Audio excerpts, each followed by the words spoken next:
Hello students, मैं doctor Jitendra Singh, R R college Alwar.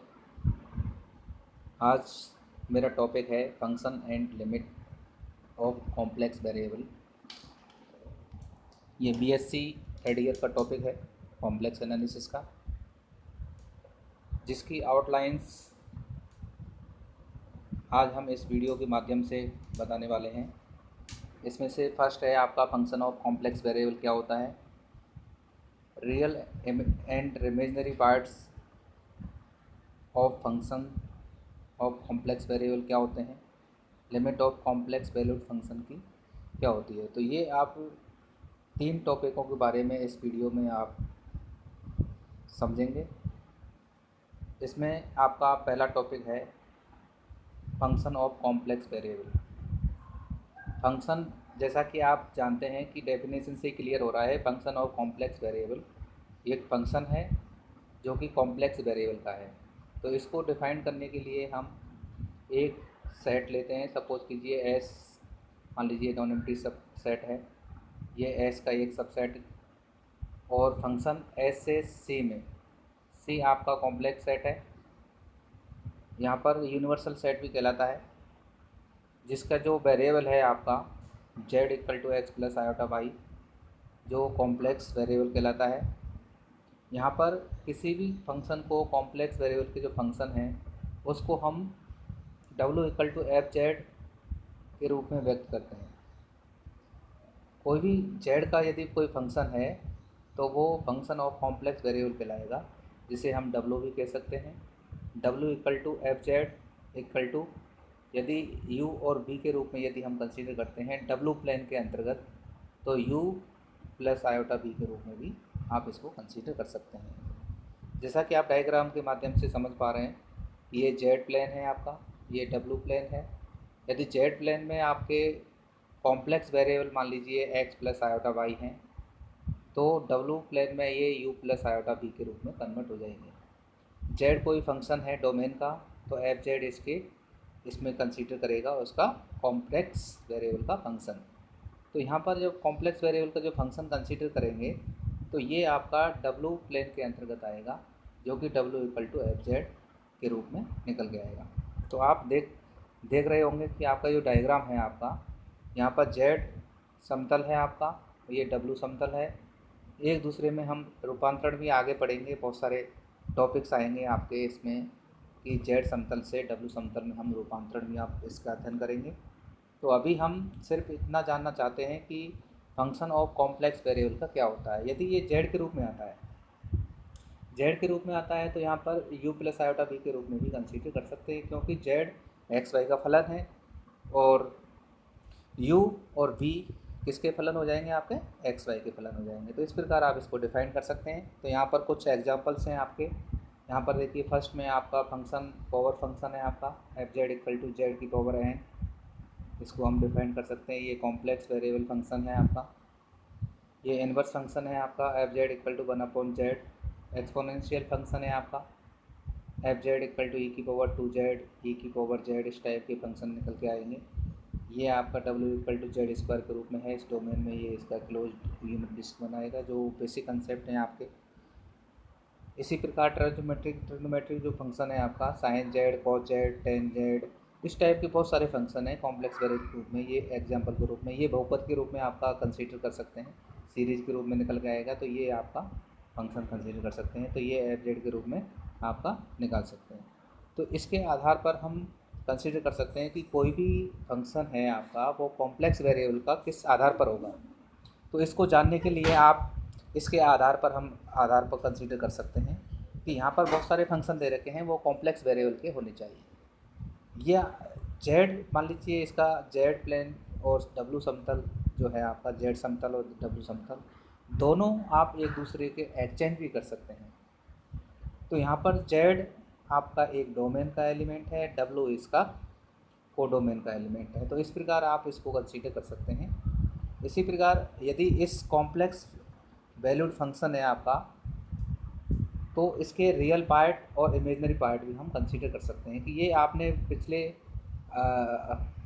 पहले भी जो वीडियो बनाया basic concept of complex analysis का, उसमें हमने डिटेल में बताया है तो real and imaginary parts of complex function, तो यहाँ पर कोई भी कॉम्प्लेक्स फंक्शन आपको दे रखा है तो उसके रियल और इमेजनरी पार्ट आसानी से निकाल सकते हैं। यहाँ पर हमने दो केस में डिवाइड किया है।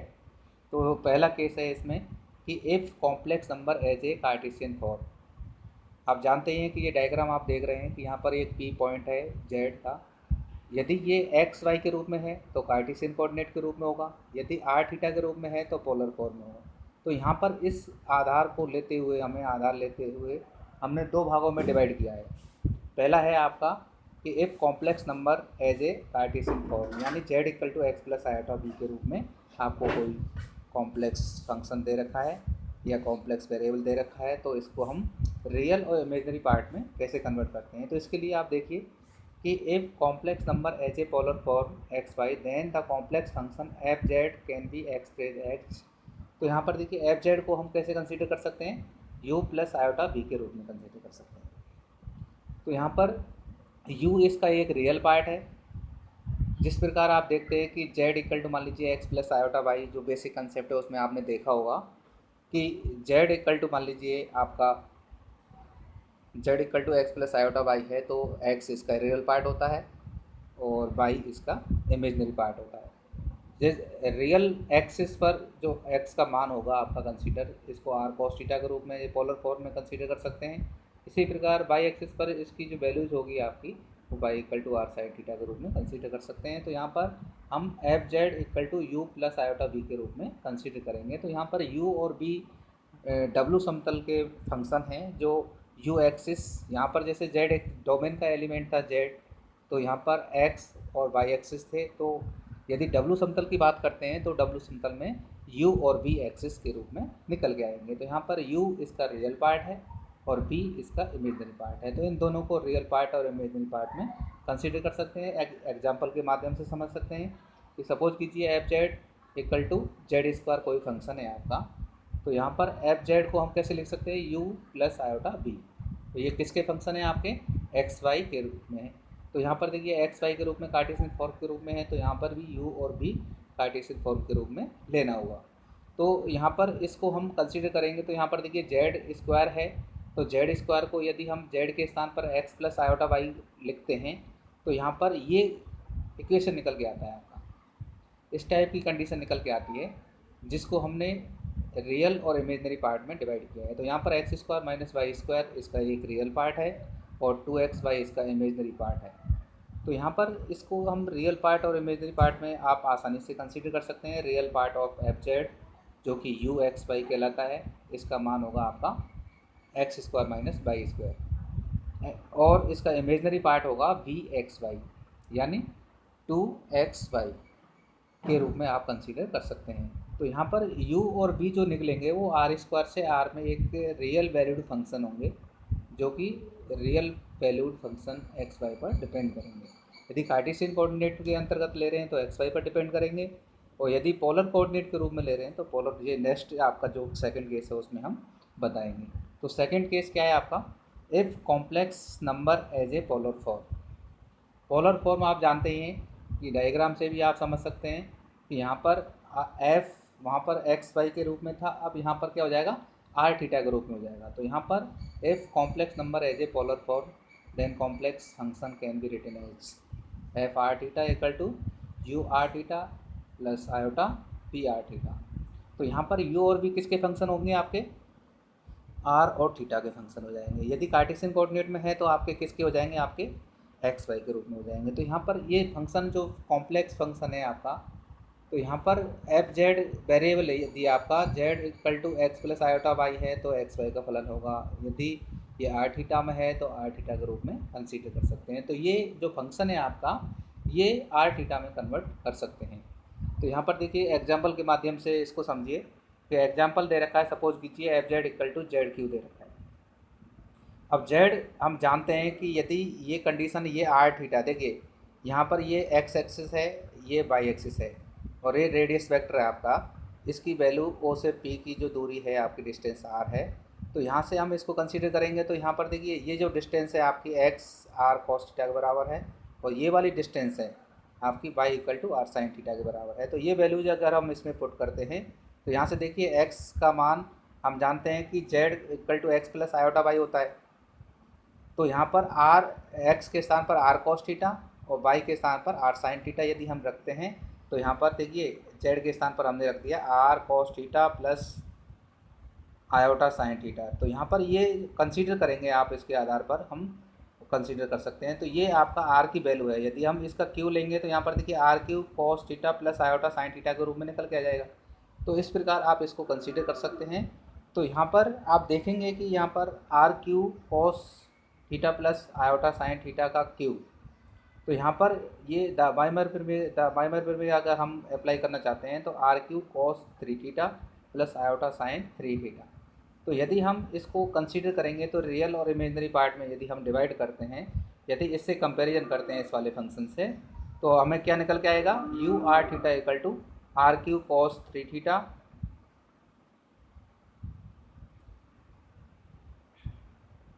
यहाँ पर u r theta equal to r q cos theta, ये आपका रियल पार्ट होगा, और v r theta r q sine three theta होगा। तो यहाँ पर इस प्रकार हम दोनों कंडीशन में यदि आपको पोलर कोऑर्डिनेट सिस्टम और कार्टेशियन कोऑर्डिनेट सिस्टम दे रखा है तो कॉम्प्लेक्स वेरिएबल का जो फंक्शन है उसके रियल और इमेजिनरी पार्ट आसानी से याद कर सकते हैं। तो इस प्रकार आप इसके कंपैरिजन में आप इसको कर सकते हैं। तो आपको ये जो कुछ एग्जांपल्स हैं इनको आपको ट्राई करना चाहिए। You can try these examples. तो यहाँ पर आप इसको कन्वर्ट कर सकते हैं। अब आता है आपका लिमिट। यदि लिमिट कॉम्प्लेक्स वैल्यूड फंक्शन की हम निकालना चाहते हैं तो हमने लिमिट को दो प्रकार से डिवाइड किया है। तो यहाँ पर लिमिट को दो प्रकार से डिवाइड किया है। फर्स्ट है आपका सिंपल डेफिनेशन, जिसको हम डायरेक्ट कंसीडर करते हैं कि सपोज कीजिए w equal to f z, ये आप लेके ही चलेंगे। अब आगे जब एनालिटिक फंक्शन आप पढ़ेंगे तो उसमें एनालिटिक फंक्शन में w समतल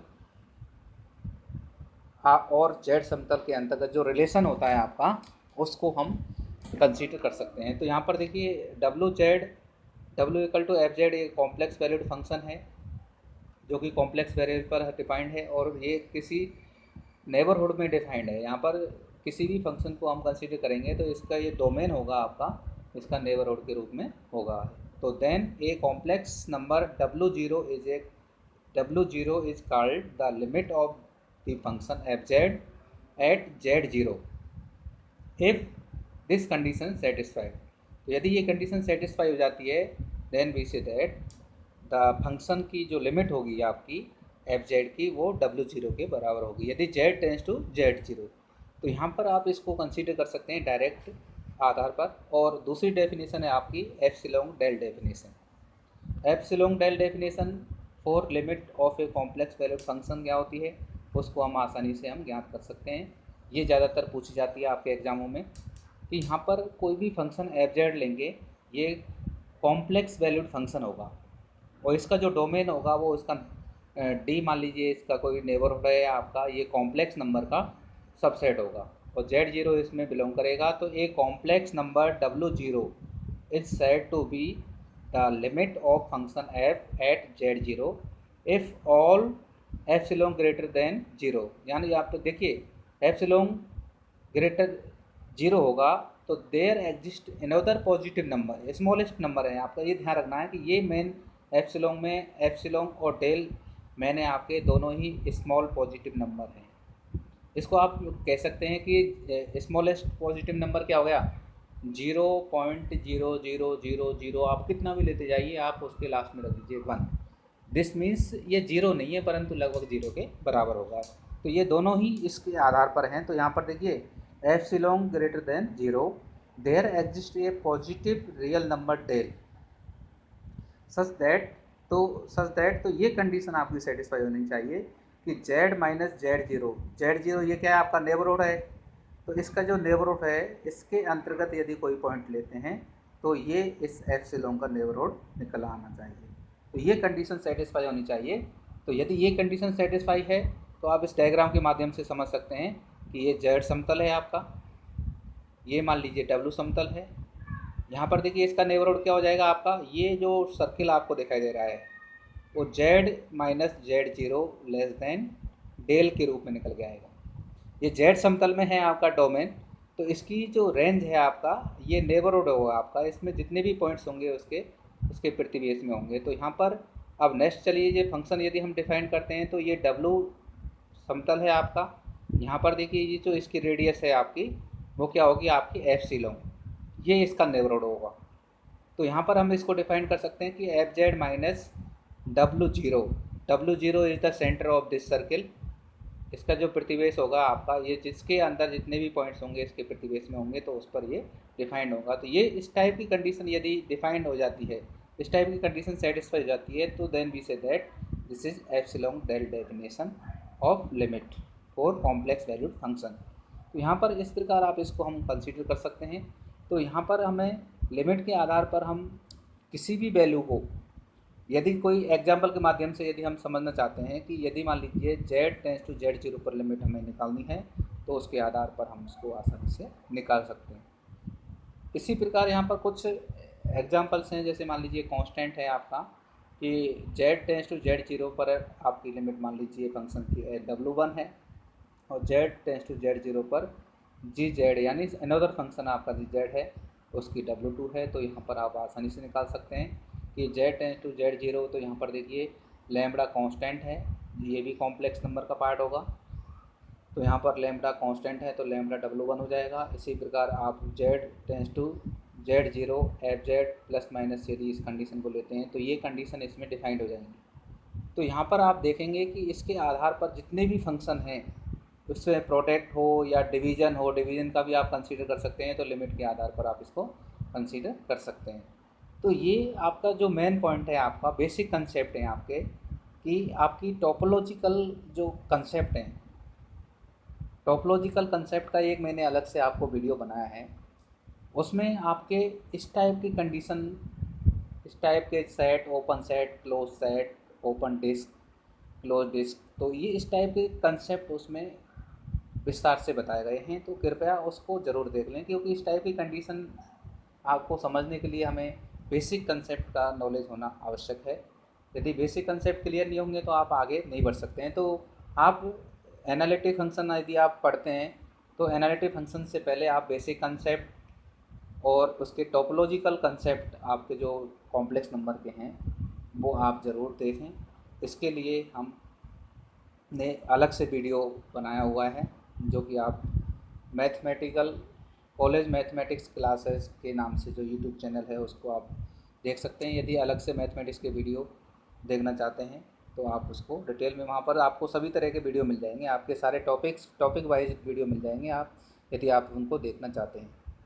सिलेबस वाइज आपको टॉपिक मिलेंगे। तो आप यदि आप बीएससी पार्ट 3rd ईयर के स्टूडेंट हैं और आप मेरे साथ मैथमेटिक्स की क्लास अटेंड करना चाहते हैं, तो कॉलेज मैथमेटिक्स क्लासेज के नाम से, college mathematics classes by doctor Jitendra Singh के नाम से यूट्यूब चैनल बना हुआ है, उसके ऊपर जाके आप, वहाँ से बहुत सारे वीडियो हैं आपके सिलेबस के आधार पर आपको मिल जाएंगे और अप टू डेट रहेंगे। तो उसको सब्सक्राइब जरूर करें, ताकि आपके जितने भी वीडियो आपको इस यूट्यूब चैनल पर अपडेट होते हैं तो आपके पास तुरंत आपके पास पहुँचे हैं। तो धन्यवाद।